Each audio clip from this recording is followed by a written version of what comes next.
পর্যন্ত কোনদিন মুসলমানদের উৎসব শবে বরাত একটা হিন্দু মসজিদে দেখার জন্য আসলো না। মুসলমানদের উৎসব শবে কদর একটা হিন্দু কোনদিন চাওয়ার জন্য আসলো না। মুসলমানদের উৎসব রমজান মাসের রোজা একটা হিন্দু কোনদিন তোমার সাথে সমাজ করার জন্য রাখলো না। একটা হিন্দু কোনদিন তোমার ঈদের নামাজে আসলো না। একটা হিন্দু কোনদিন তোমার সাথে জুমার নামাজে অংশগ্রহণ করলো না। তোমাকে দেখার জন্য পর্যন্ত আসলো না। তার কারণ হলো হিন্দুরা মনে করে এটা মুসলমানের উৎসব, আর তুমি মুসলমান হইয়া হিন্দুর দুর্গা পূজায় কিভাবে গেলা? তোমার কি হয়ে গেল? তোমার কি লজ্জা শরম তুমি ধুয়ে ফেলে দিয়েছো? তোমার কি কোনো লজ্জা শরম নাই? লজ্জা শরম নাই? আবার কি সুন্দর বলতেছ, ধর্ম যার যার উৎসব সবাই। হাই হাই হাই, ও মুসলমান যুবকেরা ভালো করে শোনো, ধর্ম যার যার উৎসব সবার, তাইলে বিয়া যার যার বউ তো সবার।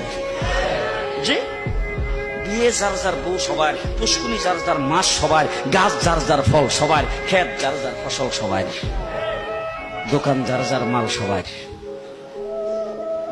এখন ঘুমাইছে কি কথা বলেন না কেন?